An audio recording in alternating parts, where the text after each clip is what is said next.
الله الله الله الله الله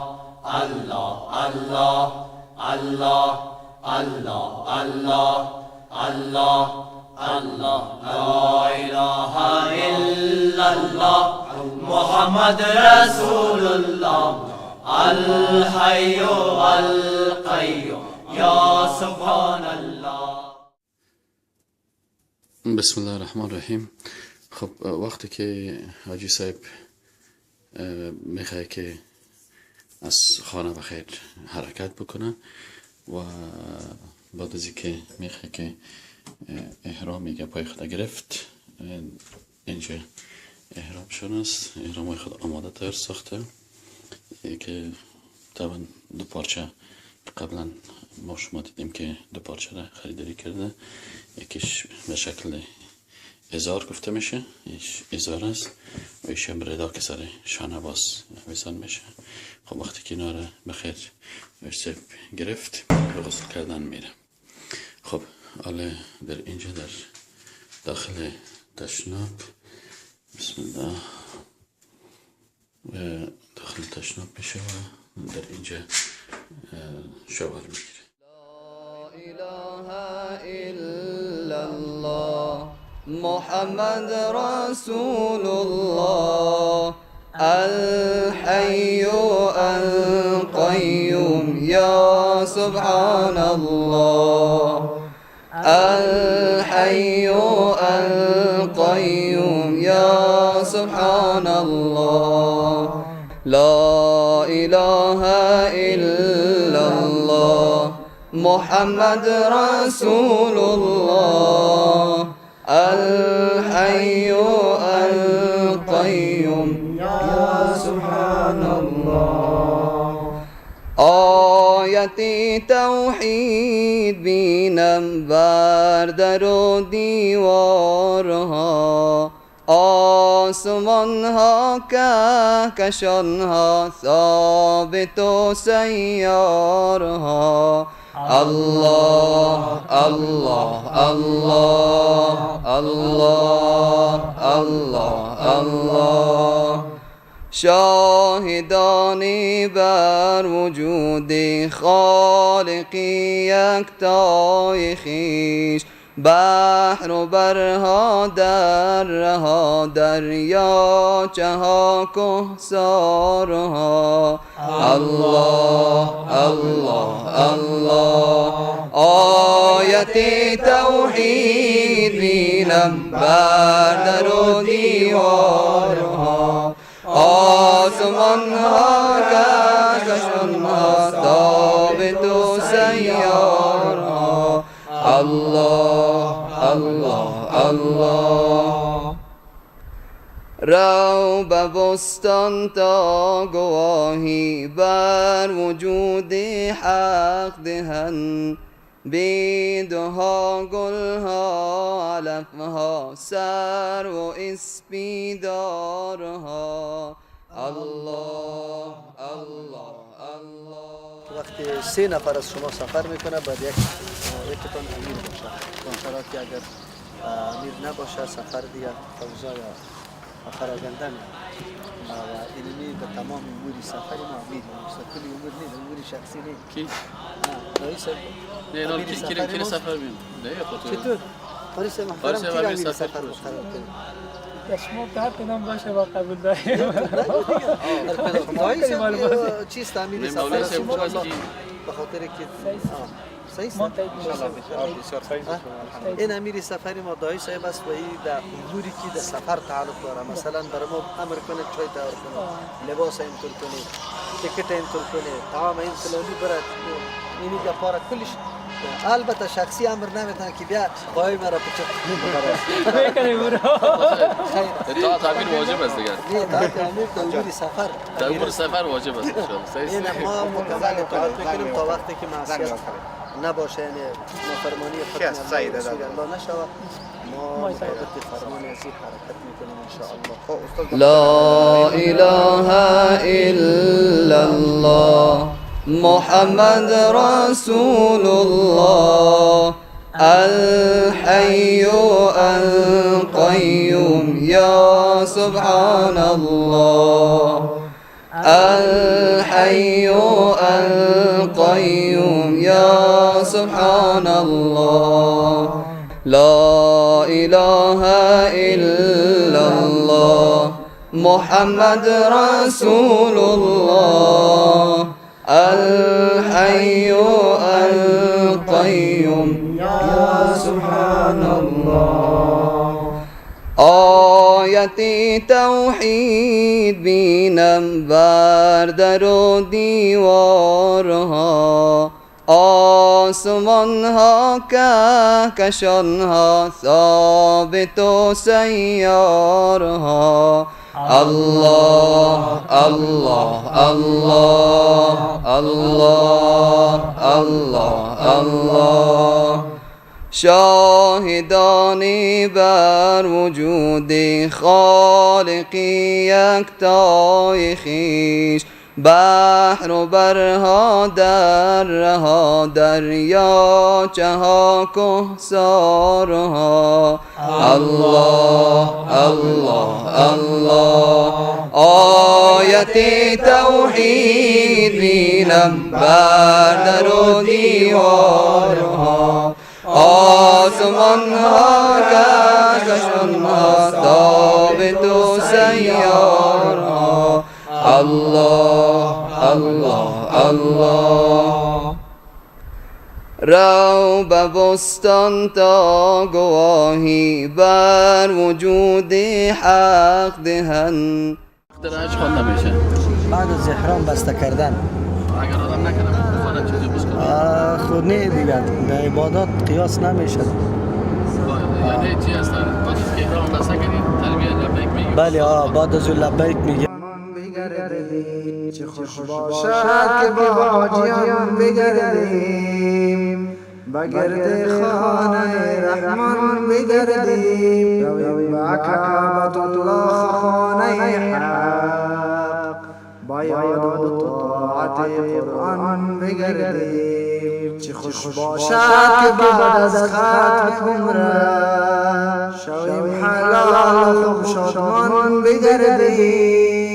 کشیم حرام خود حکم خالق مقیم بلا احرام بگردیم چه خوش باشد که با حاجیان بگردیم بگرد خانه رحمان بگردیم و کعبت الله خانه حق و یاد و طاعت قرآن بگردیم چه خوش باشد که با حاجیان بگردیم بگرد خانه رحمان بگردیم رویم بر کعبت الله خانه حق رویم بر کعبت الله خانه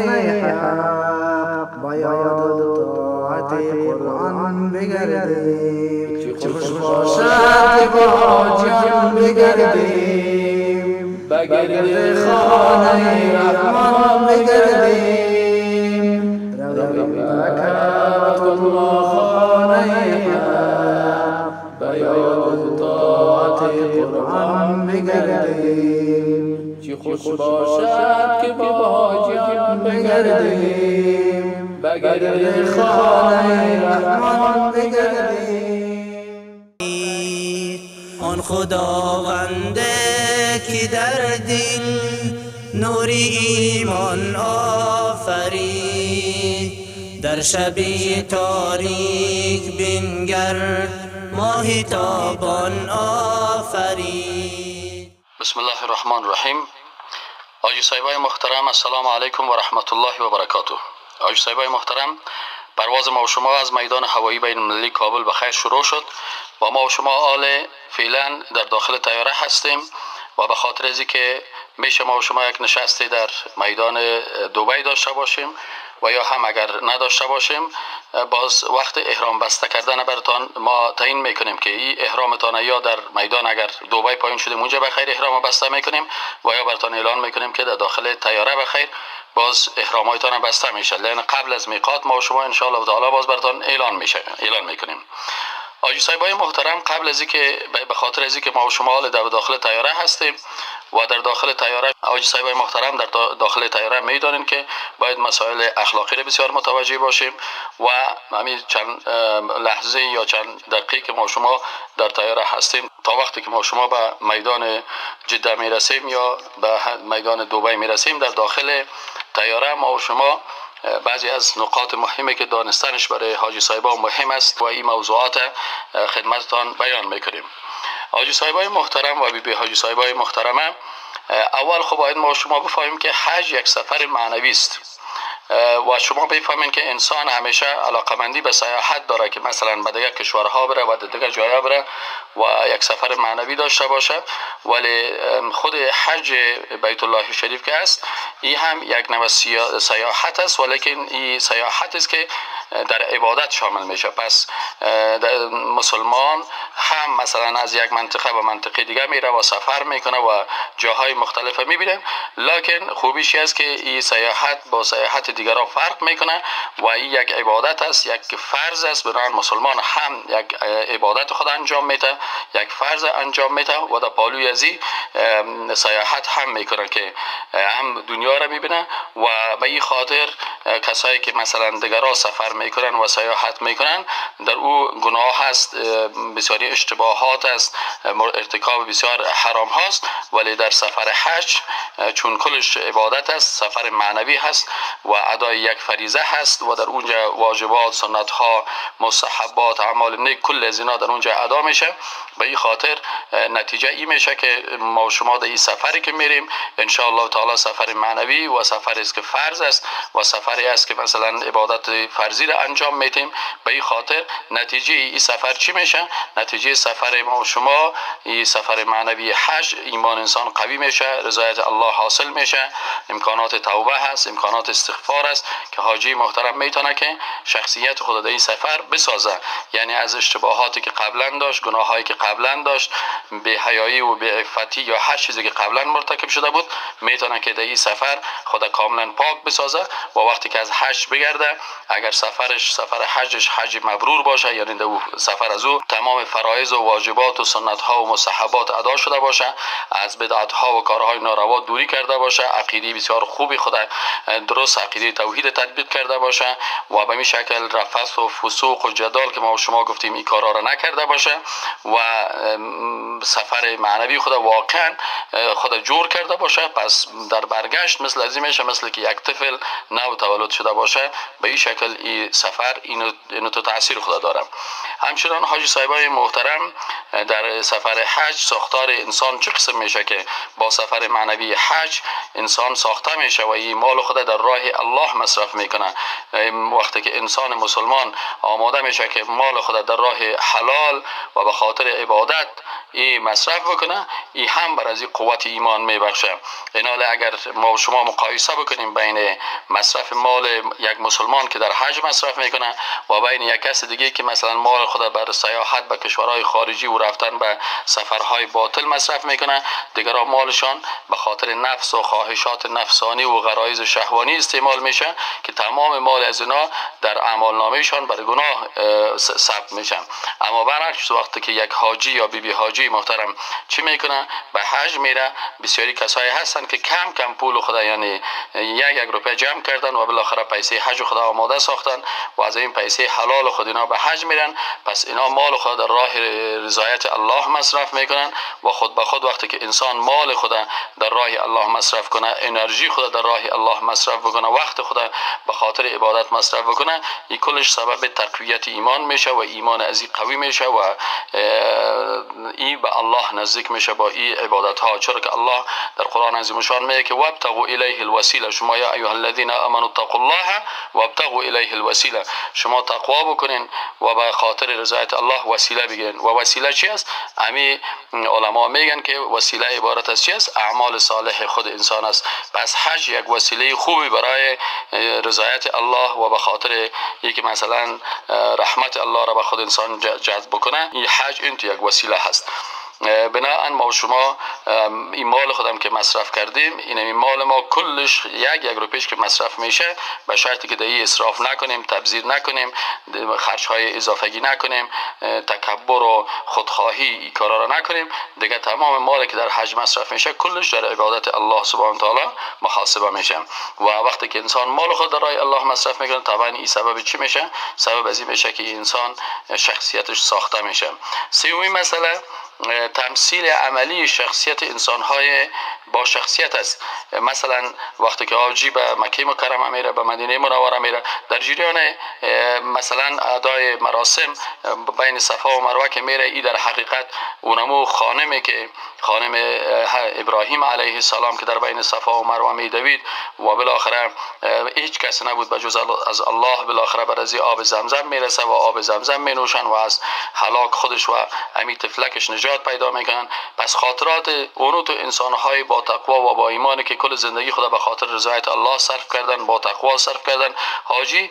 اونمو شخصیت از اونا را در حقیقت اونجا تمثیل میکنن، بین صفا و مروه در حرکت میشه و اونمو حرکت هایی که ای بی بی کرده اینا هم میکنن. در حقیقت وقتی انسان اعمال میگه، مثل که یک شاعر میگه تشبهوا ان لم تکونوا مثلهم فان التشبه بالکرام هو الکرم. شما اگر مثل از اونا نیستین با اونا مشابهت بکنین، پس وقتی که حاجی اونجا میره طواف بیت الله شریف میکنه، سعی بین صفا و مروه میکنه، دیگه ذبح میکنه، قربانی میکنه، جمرات میکنه، این کارهایی است که پیغمبرها کردن و به خصوص رسول اکرم صلی الله علیه و سلم انجام دادن و صحابه کرام کار کردن. بناهن انجام دادن این اعمال سبب عظیم میشه که اینمی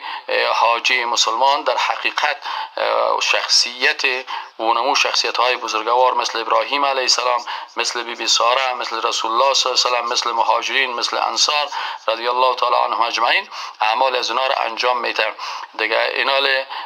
وقتی که این انسان انجام میده، کل انجام دادن اعمال از اونا و سنت های از اونا و روش از اونا در حقیقت عباداتی هستند که برای ساختار یک شخص، یک فرد بسیار تاثیر خاص خود داره. دیگه با خبری از تاریخ بشریت میشه که انسان وقت اونجا میره ببینه که مثلا که کعبه شریف چه قسم آباد شد، زمزم چه قسم آمد و چه قسم مکه مکرمه فتح شد و چه قسم مدینه منوره به این شکل اسلام آغاز و نظام اسلام چطور اونجا آغاز شد. تمام از اینا بالای شخصیت انسان تاثیر میکند. همچنان حج که در پالوی ازی که نقش در ساختار فرد داره، نقش اقتصادی داره که مثلا وقتی در جامعه نقش داره که مردم وقتی که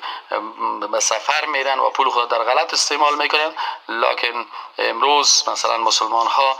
باز حاجی صاحبان نیاز پیدا نمیکنن که مثلا به خاطر سیاحت و رفتن به جای دیگه مال خود به دیگرها بدن، بلکه اقتصاد از اینا، مال از اینا جمع میشه برای خود مسلمان ها. و اگر مسلمان ها بتوانند که خلافت اسلامی را احیا بکنن و کل مسلمان ها با هم متحد شوند و یک جهان اسلام باشه و دار اسلام باشه و در اینجا مشکلات دیگه وجود نداشته باشه و کل همین کشورهای اسلامی با هم همین مناطق اسلامی کلشان به یک منطقه، یک دولت اسلامی خاص داشته باشند. بناهن پولی که از حج به دست مسلمان ها میایه و بیت المال مسلمان ها میایه، در حقیقت مسلمان ها را بسیار به این دولت اسلامی را به این امیدوار می سازه و که دولت اسلامی در بیت المالش پول زیاد می باشه، محتاج بر دیگران نمی باشه و اقتصاد خود قوی می سازه و میتونه برای مردم همگی کار بده و پولی که از اغنیا هست این کلش در اینجا بیت المال مسلمان ها میره و بیت المال مسلمان ها میتونه که تمام مشکلات مسلمان ها را در تمام جهان رفع بسازه. اگر اینمی قسم نظامی که رسول اکرم صلی الله علیه و ساخته بود امی قسمی بود، اینمی نقش بسیار خوبی در اقتصاد داشت، ولی متاسفانه استعمار مسلمان ها را بین هم تقسیم کردند و دولت های خرد و کوچک ساختند که یکی با امرای دیگر در تضاد هستند. بناهن اونمون نقش اقتصادی حج متاسفانه با این تفکک و دوری از نظام واحد اسلامی همی به دست نمیه. دیگه این است که از مال پولدارا به نفع جهان اسلام استفاده میشه، رشد اقتصاد جهان اسلام میشه که در حج مسلمان ها خرید و فروش میکنن. مثلا شما ببینید که چندین میلیون گوسفند اونجا قربانی میشه، گاو، گوسفند، اینا خرید و فروش میشه، پوست، مال دیگه. تجارت مسلمان ها بسیار خوب می باشه که اگر مثلا واقعا در این مراسم مسلمان ها تمام مالای مسلمان ها را همی قسم که غیر مسلمان اجازه نداشتن که در حرمین شریفین داخل شوند، اگر همی قسم مال ها هم مال های مسلمان ها تنها اینجا اجازه داده می شد، باز اینجا برای از نگاه اقتصادی برای مسلمان ها بسیار تأثیر میکرد و اقتصاد مسلمان ها بسیار بالا می رفت اگر اینا می تانستن که اینمی نمایشگاه های لباس های مسلمان ها باشه و خرید و فروش مال های مسلمان ها باشه و حیوانات مسلمان ها باشه. به این شکل اقتصاد مسلمان ها بسیار رشد میکرد. همچنان در حج نقش فرهنگی داره حج بیت الله شریف که در مراسم حج مسلمان ها از فرهنگ اسلام و قوانین اسلام و نظام اسلام از این استفاده میکنن و همچنان حج نقش اجتماعی داره که در اسلام مسلمان باید 3 رابطه را مستحکم بسازه: رابطه با الله، رابطه با مخلوق و رابطه با خلق، با خود داشته باشه. رابطه مثلا با دیگر، با مخلوقات، مثلا در یک ناحیه ما و شما در 5 وقت در نماز میریم، با کسایی که در منطقه هستن با اونا آشنایی پیدا میکنیم. وقتی که نماز جمعه میشه، رابطه در بین یک شهر در جای نماز جمعه که نماز ادا میشه، زیاد انسان روابطش با دیگرها بیشتر میشه و اگر مثلا به نمازی در عیدگاه میره بالاخره به سطح مملکت و یک رابطه باید به حساب بین المللی باشه که او باز توسط حج همین رابطه بین المللی هم مستحکم میشه. به این شکل در حج نقش سیاسی هم داره که حج مثل یک ملل متحد است که 14 قرن قبل مسلمان ها یک کنفرانس بین المللی داشتند که در هر سال در حج کنفرانسشان گرفته میشد. مسلمان ها با هم اونجا اتحاد و وحدتشان معلوم میشه، عدالت مسلمان ها، مساواتی که در اسلام است، تبعیض و نژاد پرستی نیست، مشکلات مسلمان ها در اینجا حل میشد و در حقیقت حج ملل متحدی است که جهان اسلام با هم متحد میسازه و از تمام دنیا مسلمان هایش میان و در اینجا میتونن که یک کنفرانس بین المللی بسیار بزرگ داشته باشند و تمام مشکلات سیاسی و اقتصادی و اجتماعی، تمام مشکلات خود حل بکنن و با هم آشنا شوند و از مشکلات دیگرها با خبر شوند و از راه های حل که مثلا میتونن مسلمان ها را خوشبخت بسازند این باره همراه یک دیگر ملاقات بکنن و همچنان این کنفرانس ها به شکل فردی و به شکل اجتماعی و به شکل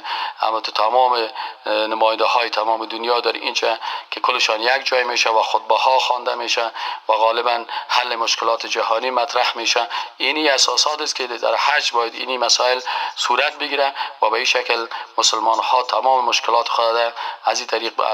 با خبر شوند و برای حل از او کار بکنن و در پالوی ازی که حج یک عبادت است که اینا را قلبشان و وجودشان و بدنشان پاک میسازه، در پالوی از او میتونن که از این در حسنات دنیا هم استفاده بکنن و مشکلات زندگی دنیوی خود هم حل بکنن و برای حل مشکلات خود برنامه ها را سنجش بکنن و این در حقیقت حج یک کنفرانس جهانی است که برای مردم ثابت میکنه که ببینن که چقدر مسلمان ها متحد هستند و اسلام مرز نمیشناسه. اسلام مثلا بین سیاه و سفید و بین رنگ های مختلف فرق نمیکنه، بین زبان ها فرق نمیکنه. کلگی اولاده آدم علیه السلام هستند و آدم از خاک است و کل انسان ها یک سرشت دارن و کل از این سبب از این میشه که حاجی صاحبای محترم وقتی که در حج میاین دیگه مسلمان ها را میشناسن و از عادات و رواج و یگپای مسلمان ها در دنیا خبر میشن و همچنان مشکلات دنیوی و مشکلات اخروی خود اینجا مطرح میکنن.